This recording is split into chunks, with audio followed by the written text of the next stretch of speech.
Hi, I'm Emme Hall, and welcome to today's episode of Roadfly TV, where I've got this, the 2012 Jeep Wrangler Sport. Now, this is actually the second part of the Wrangler refresh. Last year, they focused mostly on the interior. This year, the story is about the engine. Now, a little bit of full disclosure here. I kind of have a soft spot in my heart for Jeep. So much so that I actually dressed like my Jeep today. But my dad used to drive a 66 CJ5. I had a 1980 CJ7 while I was in high school, and one of our chase vehicles for Hall S Racing is a 2006 Wrangler Rubicon. So I was really excited to get to Roadfly HQ and to find this guy waiting for me. The Jeep is a classic. The 7-slot grille and the round headlights are instantly recognizable and have been around since its inception, save for those unfortunate 1987 to 1995 square headlight years. The doors are still removable, the windshield still folds down, and it's available with a soft or a hard top. Everything about this car says off-road, from the large fenders and the front bumper big enough for a winch, to the tow hooks in the front and the rear. So last year's engine was kind of a dog.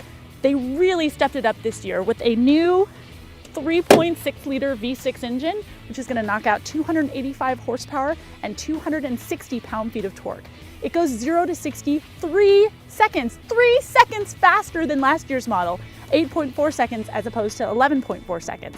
You've got 40% more horsepower, 10% more torque, and I don't know how they did this, better gas mileage, 17 in the city and 24 on the highway. You can get a 5-speed automatic in this car, but Jeep had the good sense to send me the 6-speed manual transmission. So in the back seat, I've still got plenty of room. This forward seat here is pushed all the way back, and I've still got some room for my knees. These roll bars are padded here and here, but this part is not, so make sure you buckle up. Now, as far as getting in and out, from the back seat, I can move this recliner function forward like this, but that's all I got. I actually need some help, Andrew, please, to get in and out. So I need Andrew to actually move this seat forward, and there's this cool pivoting little mechanism that will allow you a couple of more inches so I can get out like a lady. So I hate to say it, but the laundry basket rating on the 2012 Jeep Wrangler Sport is 0.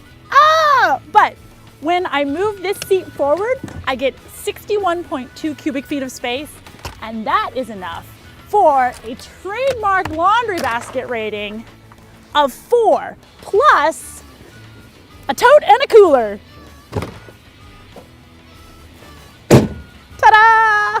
The interior is pretty simple, and I really appreciate that. Everything's manual, there's no touch screen, there's no backup camera, but you do have Bluetooth, a locking center console, cruise control, Sirius satellite radio, and there's drain plugs in the floor so you can easily wash your car out after a day on the trails. So we're on our way to Winchester, Virginia, to the Cove Campground, which has kind of become our training, our proving ground for anything off-road. And you know, they say that nothing drives like a Jeep. They are not lying. You know, this car's got a fair amount of road noise. It's not enough to hinder conversation, but it definitely is louder than in your regular everyday car. The throws on the shifter are quite long. You kind of feel every single bump in the road, and you know what? I love it. Now, as far as feeling every bump in the road, you know, when you're in a car and you're going through some rough stuff on the pavement and you just feel like this is not what this car was meant for, but in the Jeep, it just somehow feels supported, and you feel like this is what the car wants. The car wants the rough stuff, and so you feel comfortable going through it. One of the features that you'll see in this car is on the dash there is a little eco indicator when you're driving within the proper RPMs to get the best gas mileage possible. So that's a nice little feature to have. It will help you, it just kind of keeps it in your mind. You know, you don't want to rev this engine up too much because you still want to make sure that you're going to get that gas mileage of 21 on the highway.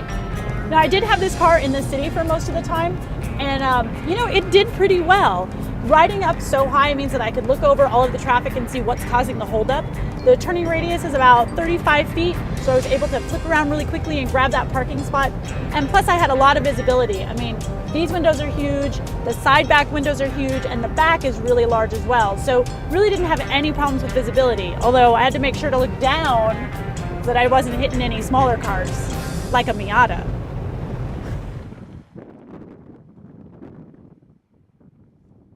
All right, so we've done our pavement driving. We have arrived at the Cove Campground outside of Winchester, Virginia, and we're gonna see what this little baby can do off-road. Now, the Wrangler Sport has got the Command Track off-road system, so that features on-the-fly shifting to four-wheel drive and a fairly low 2.72 to 1 low range for rock crawling, as well as a neutral for any flat towing that you're gonna wanna do.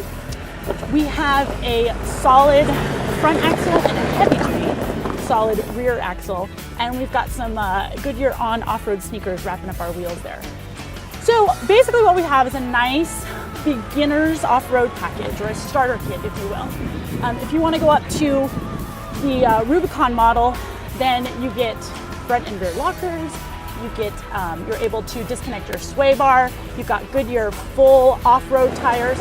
So really, this is just kind of your first time basic model, but you know what? She is still doing pretty good. Look at that. Starting from a stop and she doesn't have a problem. God, I love Jeeps.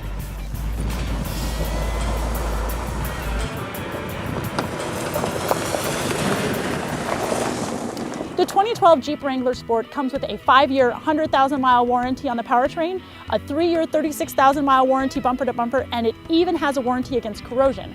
Plus, those warranties are transferable should you lose your mind and decide to sell your Jeep within those time frames. The base model of this Sport comes in at about $22,000, but our test model here, which has got a few options and packages, will bump that price up to about $26,000. Now that is a fair price to pay for such an awesome off-roading machine.